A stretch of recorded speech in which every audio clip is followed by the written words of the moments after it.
किनके लिए अवतार लिया, प्रभु श्री राम दशरथ जी के घर पर कैसे आए, ये हमें बताइए। तब सुखदेव जी ने कहा, परीक्षित, हे राजन, भगवान के 24 अवतार हुए। उन 24 अवतारों में से वो 24 ही वंदनीय है, पूजनीय है और अत्यंत ही पूजनीय है। पर जो 2 अवतार है भगवान के, उन्हें अवतार नहीं मानना चाहिए। वो भगवान स्वयं अवतरित हुए। वो 2 अवतार ऐसे हैं भगवान के जो मनुष्य मानव चरित्र से ज्यादा जुड़े हुए हैं, जो है मर्यादा पुरुषोत्तम भगवान श्री राम और लीला पुरुषोत्तम भगवान श्री कृष्ण। ये 2 अवतार ऐसे हैं कि जिसमें भगवान ने अवतार नहीं लिया, भगवान स्वयं प्रकट हुए, तो इन्हें अवतार नहीं मानना चाहिए। ये भगवान स्वयं प्रकट हुए। तो उन्होंने पूछा परीक्षित ने कि श्री राम का सूर्यवंश में प्रकट कैसे हुआ, आप मुझे सूर्यवंश विस्तार से सुनाइए।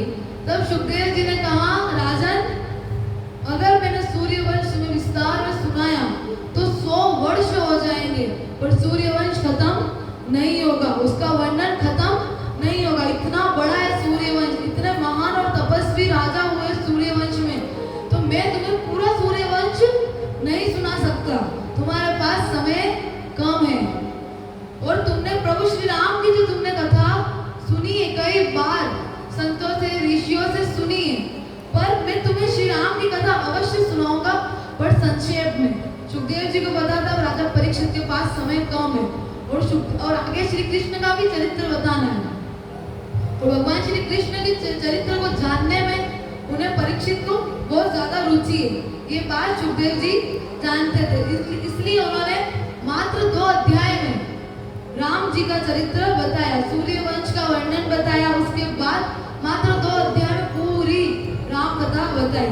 प्रभु कैसे प्रकट हुए, प्रभु ने रावण का उद्धार कैसे किया, वापस अयोध्या आए, राज्याभिषेक हुआ, भगवान ने अयोध्या पे राज किया, इस प्रकार की सभी बताई। लीला समाप्त करके भगवान वापस सात्विक लोक को गए। ये सिर्फ मात्र 2 अध्याय में उन्होंने सुना दिया।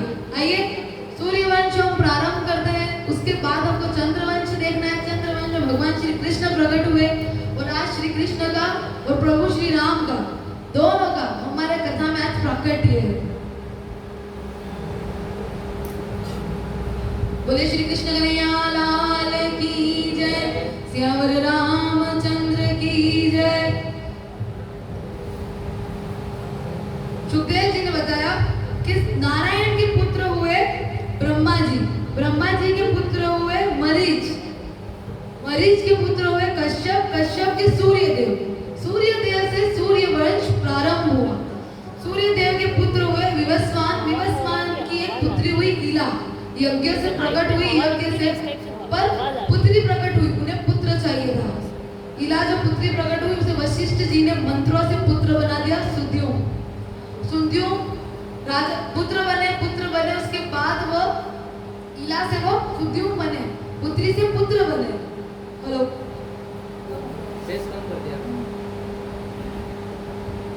राधे राधे राधे राधे। बोले श्री कृष्ण कन्हैया लाल की जय, सियावर रामचंद्र की जय। जो लीला पुत्री हुई यज्ञ से, उसे वशिष्ठ जी ने मंत्रों से पुत्र बना दिया, जिसका नाम सुद्युम हुआ। सुद्युम एक बार महादेव जी का जो निजी वन है उसमें प्रवेश कर गए।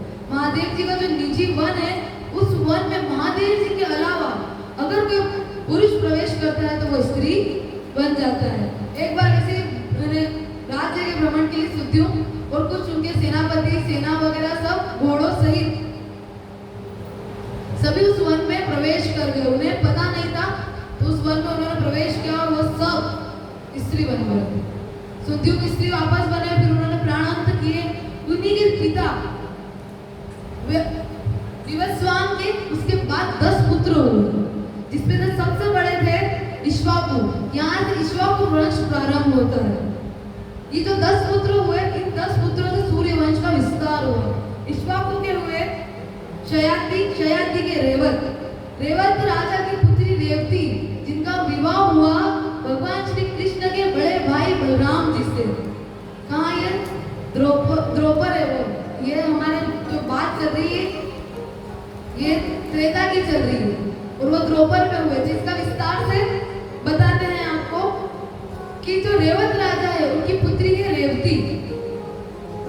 रेवत राजा की यह मनोकामना थी कि इस धरती में जो सबसे बलशाली पुरुष होगा उसी से मैं अपनी पुत्री का विवाह कराऊंगा, रेवती का।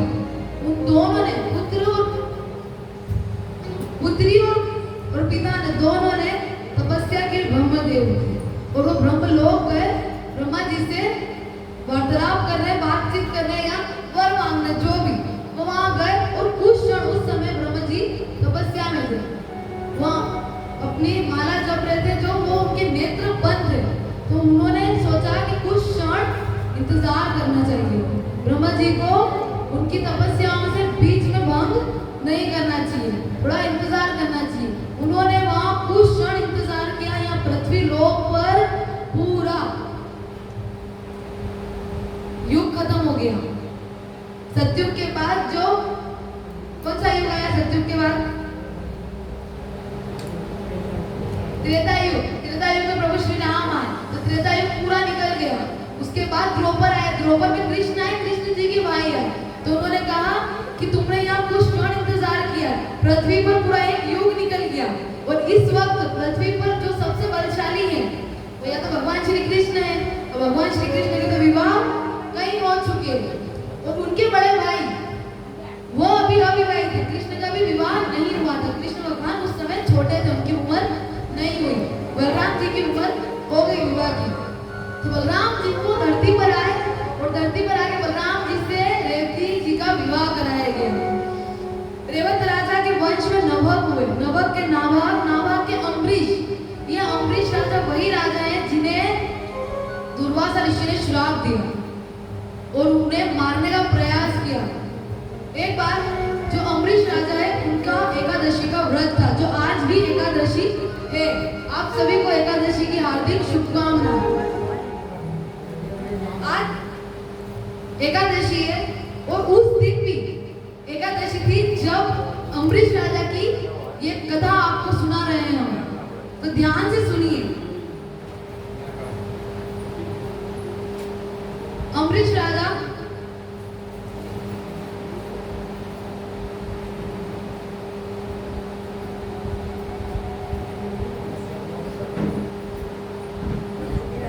क्या करता, व्रत नहीं खोला जाता। तो अम्बरीश राजा ने सोचा कि मैं अब उनको ब्राह्मण जी को तो बोल दिया, दुर्वासा ऋषि को तो कह दिया है, तो उनके बिना मैं भोजन कैसे करूं। तब वो उन्होंने सिर्फ हाथ धोए, तब इतने में दुर्वासा ऋषि का आना हुआ। दुर्वासा ऋषि ने सोचा कि राजन ने मेरा अपमान किया, मुझे भोजन में बुलाकर खुद ने अकेले भोजन कर लिया, जबकि राजा ने सिर्फ हाथ धोए थे। कि मैं हाथ धोकर आसन पर विराजमान होता हूँ और इंतजार करता हूँ वो आएंगे, और अगर नहीं आए तो एक ही कुछ दाना, छोटा सा अन्न या तुलसी दल रखकर प्राणायाम कर लूंगा, ग्यारस का भोजन नहीं करूंगा। पर दुर्वासा ऋषि का आगमन हुआ। दुर्वासा ऋषि ने देखा कि राजा ने हाथ धोए खड़े होकर, यानी उन्हें लगा कि इन्होंने भोजन कर लिया। तो उन्होंने बिना कुछ पूछे, बिना कुछ सोचे समझे सीधे राजा को श्राप दिया कि हे राजा, मैं तुम्हें श्राप देता हूँ। उन्होंने अपने सिर की जटा निकाली और उसे धरती पर पटका और उसे एक असुर पैदा हुआ और उस असुर को कहा कि इसे मार दो, राजा को, राजा अम्बरीश को। राजा अम्बरीश ने कहा, भगवान नारायण से प्रार्थना की कि हे प्रभु श्री हरि नारायण, मैं आपके चरण कमलों में कोटि कोटि प्रणाम करता हूँ। अगर मैंने कोई पाप किया हो, मैंने दुर्वासा ऋषि का अपमान किया हो, तो भले ही असुर मुझे मार दे, पर अगर मैंने कुछ नहीं किया हो तो आपका सुदर्शन चक्र आए और मुझे बचाए। भगवान का सुदर्शन चक्र आया, सुदर्शन चक्र ने आके वो राक्षस का विनाश किया। राक्षस के विनाश के बाद सुदर्शन चक्र दुर्वासा ऋषि के पीछे दौड़ा उन्हें मारने के लिए। दुर्वासा ऋषि ने ही राजा का अपमान किया और मारने के लिए कहा, तो सुदर्शन के पीछे मारने के लिए, दुर्वासा ऋषि को भस्म करने के लिए दौड़े, तब दुर्वासा ऋषि 1 साल तक पूरी पृथ्वी पर इधर से उधर घूमते रहे, भागते रहे, पर सुदर्शन चक्र में पीछा नहीं छोड़ा। वो ब्रह्मा जी के पास गए, फिर शंकर भगवान के पास गए, तब उन्होंने कहा, फिर आखिर में उन्हें विष्णु भगवान के पास जाना पड़ा, अपने श्री हरि नारायण के पास। वो भगवान के पास गए और कहा कि प्रभु अपने सुदर्शन चक्र को रोकिए, इसे कहिए कि ये शांत हो जाए और मुझे ना मारे। भगवान ने कहा, मैं भक्त के अधीन हूँ, जिस भक्त का तुमने अपमान किया उस भक्त के अधीन हूँ मैं, उस भक्त के आह्वान से सुदर्शन चक्र आए हैं, तो ये मेरे कहने से नहीं रुकेंगे, मैं भक्तों के अधीन हूँ। तो उन्होंने कहा, ऐसे कैसे प्रभु आप भक्त के अधीन हो सकते हो, आप स्वयं भगवान हो। तो भगवान कहते हैं कि मैं भक्त के अधीन हूँ, वो उनके प्रेम भाव से मैं उनके अधीन हो जाता हूँ। और तुमने जिसका अपमान किया है, राजा अम्बरीश, वो परिशुद्ध भक्त है और मैं उसके अधीन हूँ। तो तुम्हें अगर तुम्हारा कल्याण चाहिए, तुम्हें अगर सुदर्शन से बचना है, सुदर्शन चक्र से अगर तुम्हें बचना है, तो उसी की शरण में जाओ और उसी से क्षमा मांगो, तभी तुम्हारे सुदर्शन चक्र से बच सकते हो। दुर्वासा ऋषि धरती पर आए और आते ही उन्होंने राजा के चरणों में गिरकर प्रणाम किया और क्षमा मांगी कि मुझे क्षमा कर दो। तो राजा ने कहा, ऋषिवर आप ये क्या कर रहे हैं, आप कहाँ मुझे प्रणाम कर रहे हैं, मैं आपको प्रणाम करता हूँ, आप मुझे पाप में मत डालिए। दुर्वासा ऋषि कहते हैं, ये सब बात बाद में करेंगे, पहले सुदर्शन चक्र को रोको, वरना ये मुझे भस्म कर देगा। तब राजा ने भगवत धर्म की भक्ति की शपथ दिलवाई सुदर्शन जी को, और सुदर्शन जी शांत हुए और वापस वैकुंठ लौटे। तब दुर्वासा ऋषि ने कहा कि आज मुझे भगवान के परम शुद्ध भक्तों का जो भाव है, भगवान के जो भाव है, भगवान के जो भक्त जो दास है, उनका महत्व मुझे आज पता पड़ गया। भगवान के जो प्रिय भक्त होते हैं, जो लाडले भक्त होते हैं, जो भगवान को अपने अधीन कर लेते हैं, ऐसे महान भक्तों को आज मैं समझ गया। उन्होंने प्रणाम किया और वो चले गए। इसके आगे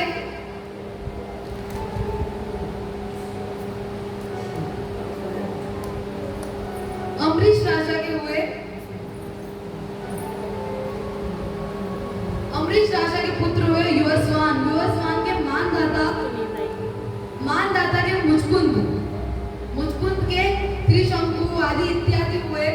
उनके हरिश्चंद्र, हरिश्चंद्र के रोहित, रोहित के पुत्र हुए बाहु, बाहु के सगर, सगर के पुत्र हुए अंशुमन, अंशुमन के पुत्र दिलीप, दिलीप के पुत्र हुए भागीरथ। ये वही भागीरथ ऋषि है जिन्होंने गंगा माता को धरती पर प्राकट्य करवाया। उनके पहले जो 2 वंश के जो राजा हुए, उन्होंने भी भगवान, जो सगर के जो पुत्र थे, 60,000 पुत्र हुए, उन्होंने कपिल देव जी का अपमान किया। कपिल देव जी की जो कुटिया है वह गंगा सागर में है, उसका नामकरण बाद में गंगा सागर हुआ, वहां पर कुटिया थी।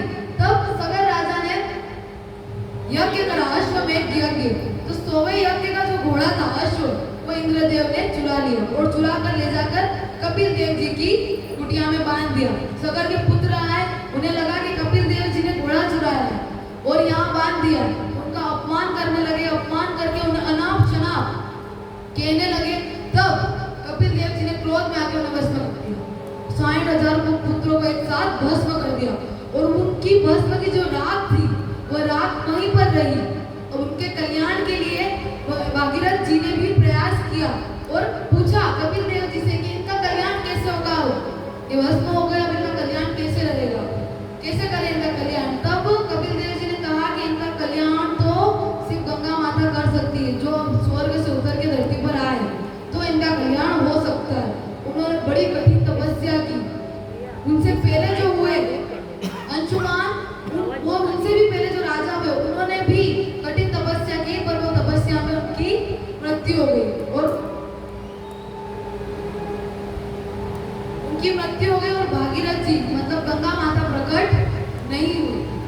तब उन्हीं के पुत्र हुए, उन्हीं के वंश में आगे भागीरथ राजा, उन्होंने कठिन तपस्या की, गंगा माता प्रकट हुई उनकी तपस्या से और उन्होंने कहा कि मैं अगर पृथ्वी पर स्वर्ग से सीधे उतरूं, अगर मैं स्वर्ग से सीधे पृथ्वी पर आऊंगी तो मेरा वेग इतना ज्यादा है जाता है, वो इतना ज्यादा है कि धरती फट जाएगी और मैं रसातल में चले जाऊंगी। तो मैं स्वर्ग से सीधे धरती पर प्राकट्य नहीं हो सकती, उससे पहले मुझे कोई धारण करने वाला होना चाहिए। तब ऐसे धारण करने वाला कौन है, तुम विचार करो और फिर मुझे विस्तार से बताना। तब भगीरथ राजा ने भगवान शंकर की तपस्या की, भगवान शंकर को कहा कि आप ही मेरी सहायता कीजिए, गंगा माता को मुझे धरती पर प्रकट करना है, तो आप मेरी सहायता कीजिए। तो महादेव जी ने उन्हें अपने शीश पर धारण करा। गंगा माता जब स्वर्ग से नीचे उतरी तो महादेव जी ने अपने जटाओं में उन्हें स्थान दिया, जटाओं में उन्हें बांधा। उसके बाद वहां से वो धरती पर प्रारंभ हुई, उनका वेग धरती पर प्रारंभ हुआ। बोले देवाधिदेव महादेव की जय। इसलिए कैलाश से माता गंगा का उद्गम स्थल माना जाता है। वहाँ आज भी यही माना जाता है कि साक्षात महादेव जी की ही जटा से गंगा बह रही है। इसके ऊपर बड़ा ही सुंदर भजन है, आइए हम भजन का आनंद लेते हैं। बोले रंगे मात की जय, माँ गंगा की जय। माता गंगा अत्यंत पवित्र माता है, हमारी सबसे महान जो माता है नदियों के रूप में, वो गंगा माता है। बोले गंगे मात की जय।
भगवान की जय।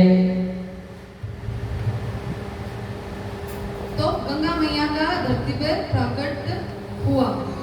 तब जो भगीरथ जी थे उन्होंने जब सागर के पुत्रों की राख पड़ी थी वहां माता गंगा को लेकर गए और उनके स्पर्श मात्र से, माता गंगा के स्पर्श से उन सभी का उद्धार हुआ।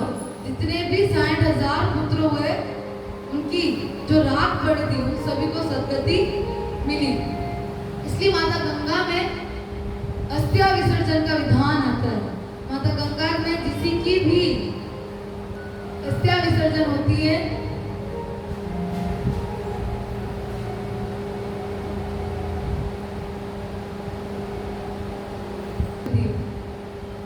इनके आगे भागीरथ जी के वंश में हुए खटवांग के दीर्घमणि, उनके हुए रघु से रघुवंश प्रारंभ हुआ। ये वही राजा है जिनके नाम से सूर्यवंश का नाम हो गया रघुवंश।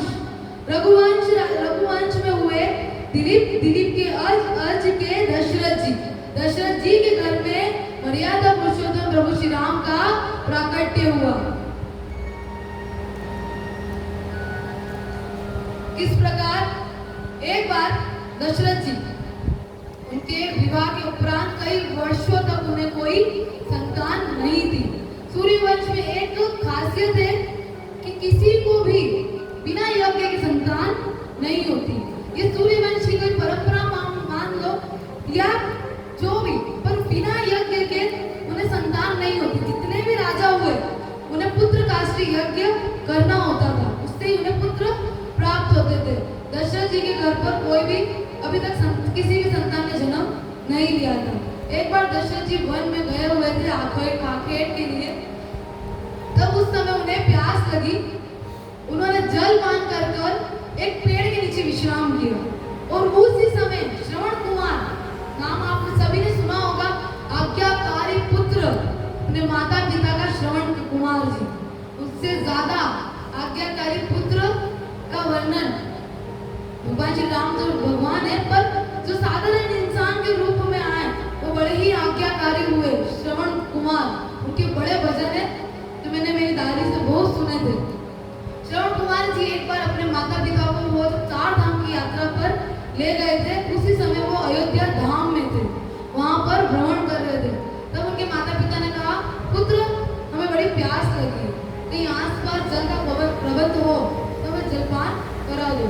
श्रवण कुमार जी ने अपने माता पिता को पेड़ की छाया में बिठाया और मटकी लेकर जल भरने के लिए गए। दशरथ जी वहां से थोड़ी दूर विश्राम कर रहे थे।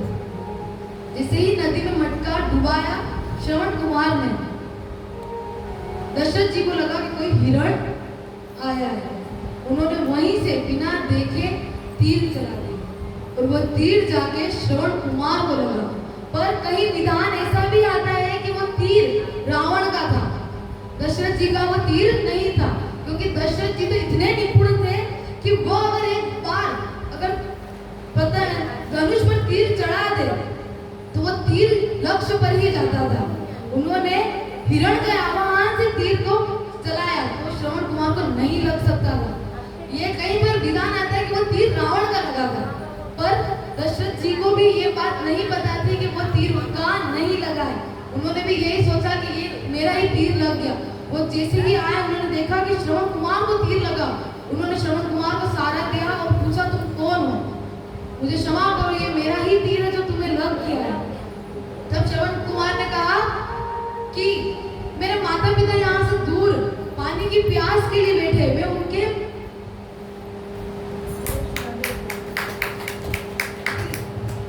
खड़े होकर खींच लो।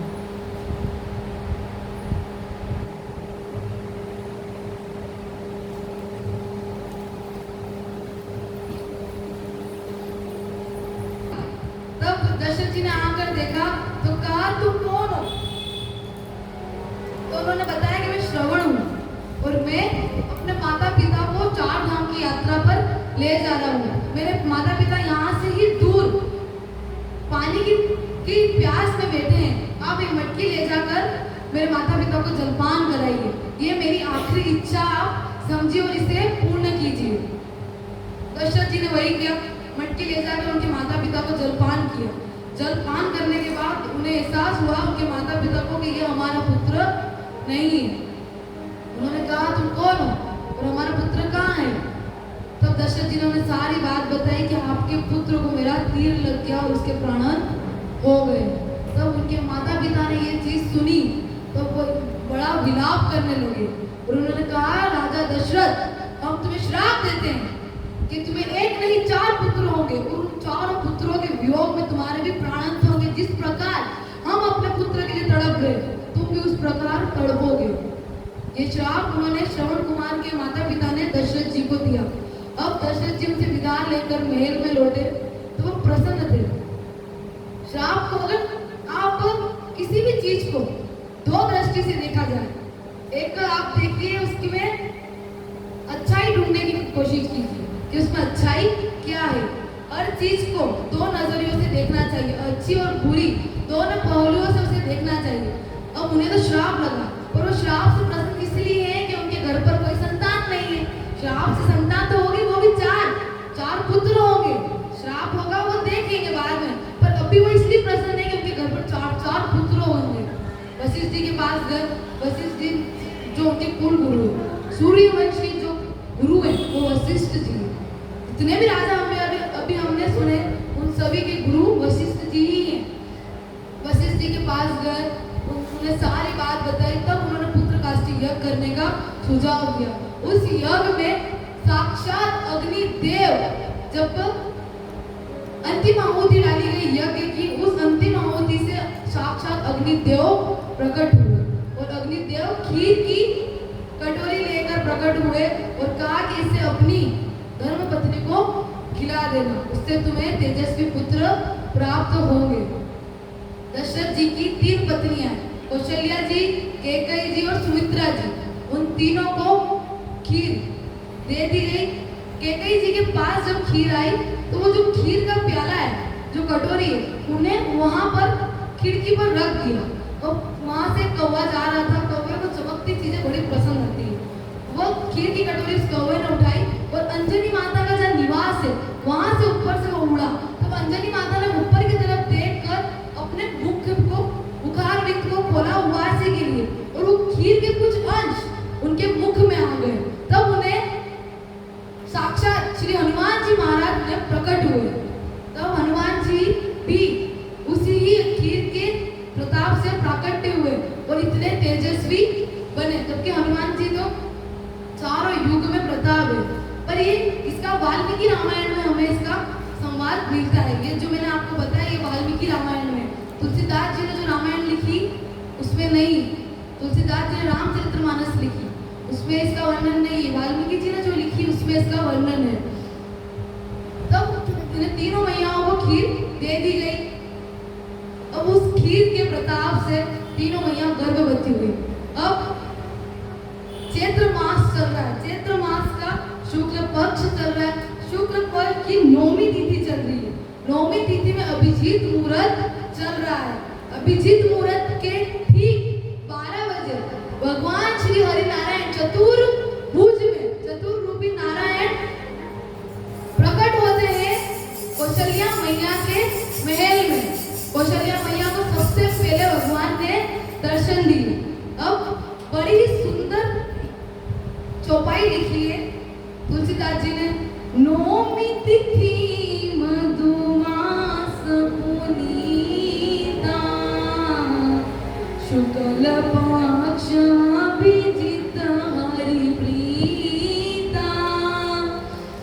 शुक्ल पक्ष चल रहा था। शुक्ल पक्ष की 9वीं तिथि, 9वीं तिथि के दिन ठीक 12 बजे मंगलवार के दिन प्रभु श्री हरिनारायण कौशल्या मैया के महल में प्रकट होते हैं चतुर्भुजी नारायण रूप में। इसलिए कहा जाता है भय प्रकट कृपाला दीन दयाला कौशल्या हितकारी।